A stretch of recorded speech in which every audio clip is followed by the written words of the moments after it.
Hello dear student, जैसा मैंने तुम्हें पहली वीडियो में क्वेश्चंस बताए थे, जो भी मोस्ट हैं वो मैं त्रिकोणमिति में से उन मोस्ट क्वेश्चंस का जिक्र करने जा रहा हूँ जो तुम्हें एग्जाम्स में देखने के लिए मिलेंगे।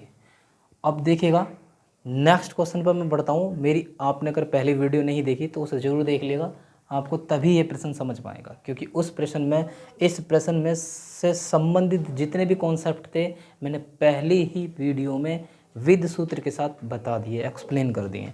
अब ज़रा हम आगे बढ़ते हैं और इस टाइप के जो प्रश्न मिलते हैं हमें एग्ज़ाम्स में देखने के लिए 3 नंबर अथवा 5 नंबर में से मिलते हैं। अब ज़रा ध्यान से सुनिए, देखिएगा ये है सेक थीटा बराबर के 13/12 हो तो अन्य त्रिकोणमिति के सभी अनुपात ज्ञात कीजिए। सभी अनुपात ज्ञात करने की बात कर रहा है। अब ज़रा ध्यान से सुनेंगे, यहाँ पर हम क्या करते हैं। जैसे कि मैंने आपको पिछली वीडियो में बताया था, यहाँ लाल बटे कक्का में sine theta tan theta cot theta का सूत्र क्या होता है, उसी को मैं यहाँ पर अब एक्सप्लेन के साथ बताता हूँ। इसका यूजिंग क्या है देखिएगा, मुझे सेक थीटा दिया और सेक थीटा बराबर के दे रखा है 13/12। अगर सेक थीटा बराबर दे रखा है मुझे 13/12, तो इस लाल बटे कक्का में केवल मैं सेक थीटा का ही फॉर्मूला उठाऊंगा, क्योंकि मैंने बताया था अगर यहाँ टेन थीटा तो टेन थीटा को उठाता, कोसेक थीटा तो कोसेक थीटा का बताता। अब ज़रा ध्यान से सुनिए, सेक थीटा और सेक थीटा के सामने जस्ट देखने के लिए मिल गया मुझे कर्ण, और ऊपर क्या मिल रहा है, आधार। तो इसलिए इसका सूत्र बनता है कर्ण बटे आधार, कर्ण बटे आधार। अब ज़रा ध्यान से सुनिए, मैंने यहाँ पर आपको एक सूत्र बताया था, पाइथागोरस प्रमेय। पाइथागोरस प्रमेय से क्या था पाइथागोरस प्रमेय का सूत्र, कर्ण की घात 2 बराबर लंब की घात 2 प्लस आधार की घात 2। स्क्वायर अगर हम हटाते हैं तो ये चढ़ जाता है वर्गमूल, और यहाँ पर है लंब की घात 2 प्लस आधार की घात 2। परंतु इससे पहले मुझे ये देखना पड़ेगा ये मान किस किस के दिए हैं, उसके बाद ही मैं वर्गमूल चढ़ाऊंगा, पहले नहीं चढ़ाऊंगा। तो इसलिए आप कभी भी सवाल करते वक्त ये गलती ना करें कि यहाँ से कर्ण का स्क्वायर हटाया और वर्गमूल चढ़ा दिया। काफ़ी ज़्यादा स्टूडेंट यहीं पर देख नहीं पाते। ज़रा ध्यान से सुनिएगा, ज़रा ये कर्ण है और कर्ण का जो मान मुझे दिया हुआ है, कितना दिया हुआ है, 13, और 13 की घात कितने है, 2, जस्ट बराबर लंब, यहाँ पर लंब का मान नहीं दिया हुआ है, और लंब की घात 2 वैसी का वैसे ही चिन्ह प्लस का। बात आती है ए, और ए आधार का मान कितना दिया हो मुझे, 12 हो, 12 की घात 2।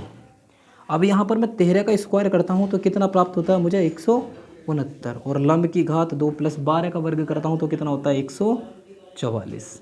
सो 169 यहाँ पर प्लस के 144 अगर बराबर से इधर लाते हैं वह मुझे क्या में प्राप्त होगा, माइनस में, और बराबर मुझे बचता है लंब की घात 2। 169 में से 144 घटाएंगे तो बचने वाला क्या है, मुझे बचने वाला मुझे 25 है, बराबर लंब की घात 2। और यहाँ 25 मुझे ये देखना पड़ेगा किसका वर्ग है, 5 का वर्ग है, और यहाँ लंब की घात 2। इस स्क्वायर से स्क्वायर कटेगा, लंब का मान मुझे प्राप्त मिलेगा कितना, 5। कितना प्राप्त होगा मुझे, लंब का मान 5। अब मैं आपसे एक बात बता देता हूँ, ध्यान से सुनना। देखिएगा जब कर्ण है, सो कर्ण का जो मान मुझे प्राप्त हुआ है वो मुझे कितना दे रखा है सवाल में, 13, और जो मेरा यहाँ पर आधार है, इस आधार का जो मान मुझे सवाल में दे रखा हुआ है कितना दे रखा है, 12। बात आती है लंब, यानी लंब, और जो लंब का मान है मुझे कितना दिया हुआ है, 5, और सवाल में कह रहा था अन्य सभी त्रिकोणमितीय अनुपात ज्ञात कीजिए। तो सोचो, अन्य सभी त्रिकोणमितीय का मतलब ये होता है कि जिसकी वैल्यू मुझे दे रखी है उसे छोड़कर अन्य जितने भी साइन हैं उन्हें निकालना है। ज़रा ध्यान से सुनेंगे, बचता मुझे कितना है, एक साइन थीटा, एक बचता है कोस थीटा, और एक बचता है टेन थीटा, एक बचता है कोट थीटा, और एक बचता है कोसेक थीटा। सुन लेंगे एक मिनट, 1 2 3 4 5, अगला है छठा।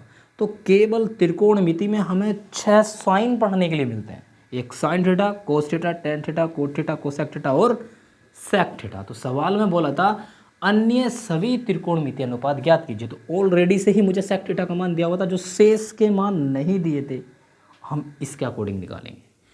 बात आती है साइन थीटा, तो साइन थीटा में देखूंगा कि सूत्र क्या होता है, साइन थीटा लंब बटे कर्ण होता है, सो मैंने यहाँ पे लिखा लंब बटे कर्ण। और मैं यहाँ देखूंगा कि लंब है तो लंब का मान कितना दिया हुआ मुझे 5, और ये कर्ण है जो कर्ण का मान मुझे कितना प्राप्त हुआ है 13। तो सबसे पहला आंसर मुझे ये मिला। अगली बात कोस थीटा। कोस थीटा बराबर मुझे देखने के लिए मिलता है आधार बटे कर्ण। तो आधार बटे कर्ण, और आधार का जो मान मुझे प्राप्त हुआ है मुझे कितना प्राप्त हुआ 12, और जो कर्ण का मुझे मान प्राप्त हुआ है वो मुझे कितना प्राप्त हुआ है 13। इसका आंसर ये है। आती है टेन थीटा की बारी।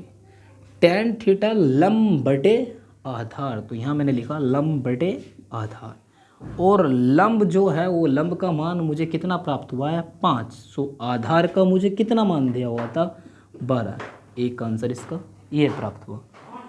अब आता है कोट थीटा। अब ध्यान से सुनेंगे, मैंने पहले भी आपसे बताया था, मैं अभी भी आपसे बता रहा हूँ, जब कभी भी नीचे से स्टार्टिंग करते हैं तो नीचे से ही पहली वैल्यू मानते हैं और ऊपर की दूसरी वैल्यू। देखो कैसे, कोट थीटा, और कोट थीटा का मान आधार है और ऊपर कितना है लंब। सो मैं यहाँ पर आधार पहले मानूंगा और उल्टे में लंब, और यहाँ आधार का जो मान है वह मुझे कितना प्राप्त हुआ है 12, और जो लंब का मान प्राप्त हुआ वो कितना प्राप्त हुआ मुझे 5। तो that's it, is my answer.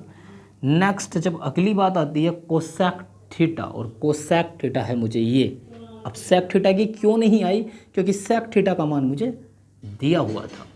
Cosec theta से ऊपर आता है कर्ण और इससे ऊपर आता है लंब, तो कोसेक थीटा कर्ण बटे लंब, और यहाँ पर जो कर्ण का मान है मुझे कितना प्राप्त हुआ है 13, और लंब का जो मान मुझे क्या प्राप्त हुआ है 5, और ये मेरा क्या आ गया आंसर।